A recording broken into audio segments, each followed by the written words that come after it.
Done. चलें, हमारा पहला इंस्ट्रूमेंट है जी ये, इसको हम बोलते हैं Cusco's vaginal speculum because it's shape is like the beak of a duck. इसको डक वेजाइनल स्पेक्यूलम भी बोला जाता है, लेकिन इसका जो रियल क्लिनिकल नेम है that is Cusco's vaginal speculum. How it is used, why it is used. Speculum है, सो डेफिनेटली हम इसको कैसे इंसर्ट करते हैं। वेजाइना एक लॉन्गिट्यूडनल स्लिट होती है, वी लुब्रिकेट इट, वो उस लॉन्गिट्यूडनल स्लिट में डाल के इसको हम थोड़ा सा रोटेट कर देते हैं 90 डिग्रीज, ठीक है। कुछ गायनेकोलॉजिस्ट ऐसे करती हैं, कुछ गायनेकोलॉजिस्ट ऐसे करती हैं, इट्स ओके।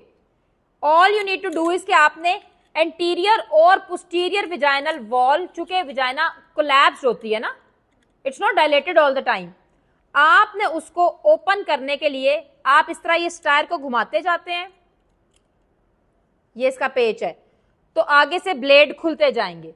ब्लेड जब खुलते जाते हैं तो एंटीरियर और पोस्टीरियर विजाइनल वॉल सेपरेट होती जाती है, बीच में से आपको सर्विक्स नजर आती है।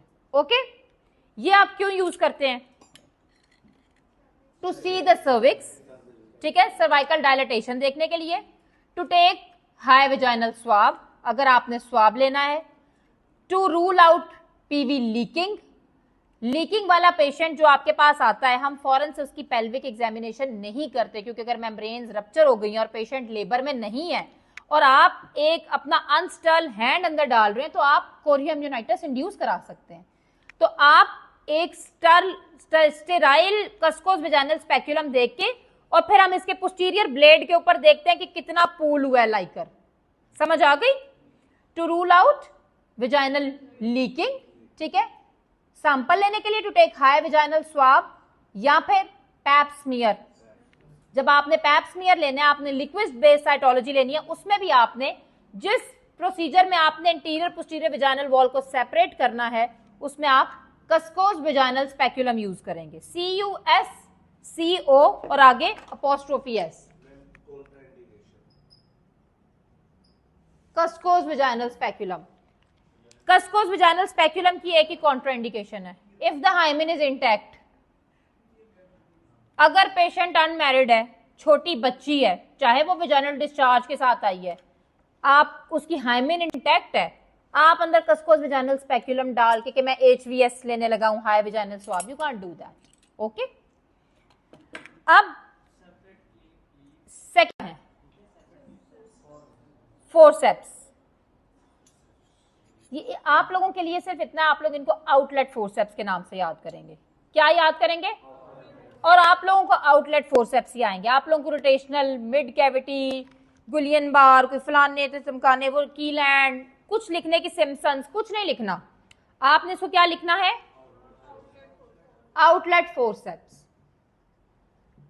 फोर्सेप्स कभी इस तरह नहीं आता कि पढ़ाओ और आपसे कहें व्हाट इज दिस इंस्ट्रूमेंट और आप लिखो और आउटलेट फोर्सेप्स और बात खत्म। जो कस्कोस वेजाइनल की है, इफ हाइमेन इज इंटैक्ट। अब ये आउटलेट फोर्सेप्स हैं, ये किस लिए यूज होंगे?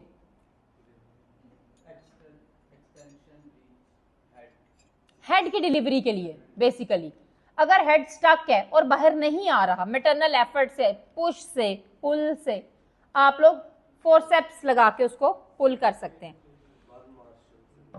बर्न मार्शल तो ये आफ्टर कमिंग हेड के लिए यूज नहीं होते आउटलेट फोर्सेप्स। आउटलेट फोर्सेप्स हमेशा केफालिक प्रेजेंटेशन में यूज होते हैं, ठीक है।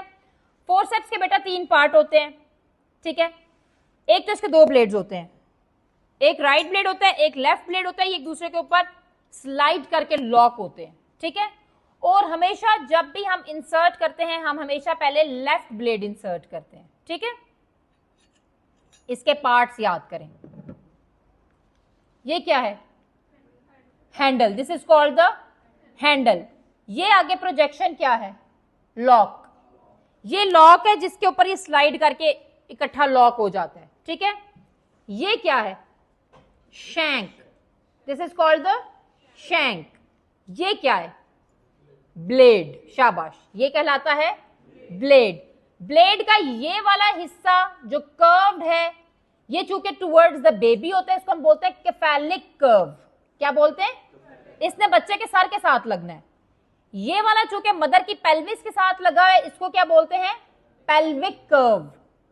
ओके, बीच में सुराख है, इसको क्या बोलते हैं? फेनेस्ट्रेशन। पार्ट्स ऑफ ब्लेड हमेशा आते हैं एग्जाम में जब भी पूछते हैं, पार्ट्स ऑफ फोर्सेप्स। तो फोर्सेप्स के पार्ट्स क्या हैं? ये ऐसे पड़े हुए होंगे या ऐसे बने हुए होंगे, ठीक है? आपको ABCD साथ लिखा हुआ होगा। तो ये है लॉक, ये लॉक है, यहां से देखें, ठीक है?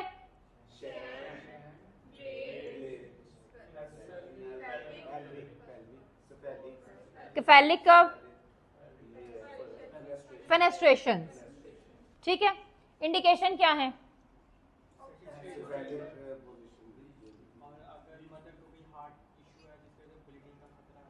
या हम second stage of labour prolong नहीं करना चाहते। If there is prolong second stage of labour, mother is unable to bear down, fetal heart rate जो है वो डिप कर रहे हैं और we have to expedite the delivery, हमने जल्दी करनी है डिलीवरी, तो हम लोग क्या करेंगे? हम लोग फोर्सेप्स लगा के बच्चा डिलीवर कर लेंगे। कॉन्ट्राइंडिकेशंस क्या हैं?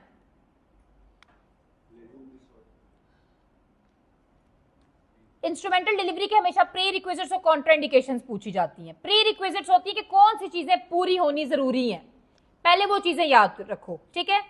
Cervix should be fully dilated, 7 centimetre 6 centimetre पे नहीं लगाने, चाहे जितनी भी जल्दी है। फिर ब्लैडर शुड बी एम्प्टी, जब तक ब्लैडर एम्प्टी नहीं होगा हेड डिसेंड नहीं होगा। आपकी सारी कोशिश रायगा जाएगी अगर ब्लैडर एम्प्टी नहीं है। Cervix should be fully dilated, bladder should be emptied, membranes should be ruptured, ठीक है? रप्चर हो चुकी हो मेम्ब्रेन्स ताकि सामने फीटल हेड ही हो। फिर और बेबी शुड बी केफेलिक, ठीक है? बच्चे का हेड सामने होना चाहिए, ब्रीच के ऊपर फोर्सेप्स नहीं लगते।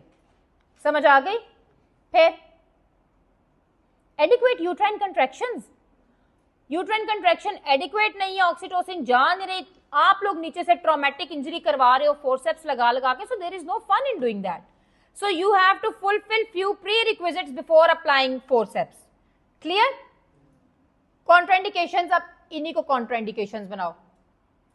If cervix is not fully dilated, contraindication. If membranes are intact, if the bladder is full, if breech presentation है या फेस प्रेजेंटेशन है।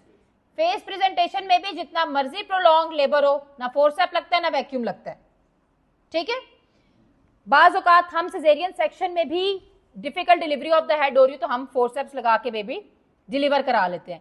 या एक और याद रख लो तुम लोग, अगर मदर को थ्रोम्बोसाइटोपिनियाज हैं तो बाज औकात बच्चों को भी थ्रोम्बोसाइटोपिनिया होता है, उस केस में भी क्योंकि इंट्रावेंट्रिकुलर हेमरेज हो सकता है ना। आप ये देखो इतनी सी जगह पे बच्चे का सर आपने दे के ऐसे खींच के निकालना है, so you can cause damage to the head, you can cause internal bleeding, जो कि अगर उसको थ्रोम्बोसाइटोपिनिया तो वो नहीं सेटल होगी। तो इंस्ट्रूमेंटल डिलीवरी चाहे वैक्यूम हो चाहे फोर्सेप्स हो, ये थ्रोम्बोसाइटोपिनियाज में नहीं लगाते, ठीक है? तो इंडिकेशंस और प्री रिक्विजिट्स याद हो गई। इसकी कॉन्ट्राइंडिकेशंस आपको आएंगी। कॉन्ट्राइंडिकेशंस में फेस प्रेजेंटेशन हो गया, ब्रीच प्रेजेंटेशन हो गया, और अगर थ्रोम्बोसाइटोपिनियाज हैं या अगर इनएडिक्वेट मैटरनल यूट्राइन कंट्रैक्शंस हैं, cervix is not fully dilated, bladder is not empty, membranes अभी इंटैक्ट हैं, तो आप लोग फोर्सेप्स नहीं लगा सकते, ठीक है? से भी आएगा कि this is Sims vaginal speculum, Sims vaginal speculum. अब इसको आपने अपने डोमिनेंट या नॉन डोमिनेंट हैंड में पकड़ना है और इसको प्लेनली इंसर्ट कर देना है। इसके लिए वो वाला रूल नहीं है, ठीक है? क्यों नहीं है? इसके एजेस कर्व्ड हैं, ये पेशेंट को चुभेंगे नहीं, उसके एजेस प्लेन थे, ये शार्प हैं। अगर आप ये सीधा ऐसे अंदर डालेंगे तो पेशेंट अनकंफर्टेबल होगी, इसलिए जो विजाइना की एनाटॉमी है ऐसे स्लिट है, तो आप स्लिट के फॉर्म में डाल के फिर इसको अपनी पोजीशन के अकॉर्डिंगली सेट कर लें, ठीक है? इसको आप बिल्कुल प्लेन, अगर पेशेंट मेरे सामने यहां पर ऐसे लेटी है, मैं प्लेन ऐसे विजाइना के अंदर लुब्रिकेट करके इसको इंसर्ट कर दूंगी। ये क्या कर रही है? ये सिर्फ पोस्टीरियर विजाइनल वॉल को रिट्रैक्ट कर रही है, मेरी एंटीरियर विजाइनल वॉल को रिट्रैक्ट नहीं कर रही। So sometimes when you have to do instrumentation, आपको अंदर स्पेस चाहिए ना, नीडल होल्डर डाल के आपने स्टिच लेना है, तो आपको उसके लिए जगह छोड़नी है। अगर आप ये कस्कोस डाल के इसको ऐसे खोल लेंगे आगे से ब्लेड, तो आप इसके अंदर नीडल होल्डर घुसाना और उसको मैनिपुलेट करना बहुत मुश्किल होता है। समझ रहे मेरी बात? So what do we do? We insert a Sims vaginal speculum, retract the posterior vaginal wall, anteriorly हम लिप ऑफ सर्विक्स के ऊपर टेनेक्युलम या स्पंज होल्डर कोई ऐसी चीज लगा के और फिर हम स्टिचिंग आराम से कर सकते हैं। ठीक है, इसकी indications are same as the indications of Cusco's vaginal speculum, to take high vaginal swab, to rule out PV leaking, to check for bleeding, to look for the status of the cervix. इसकी contraindication क्या होगी? If hymen is intact. अब हम आते हैं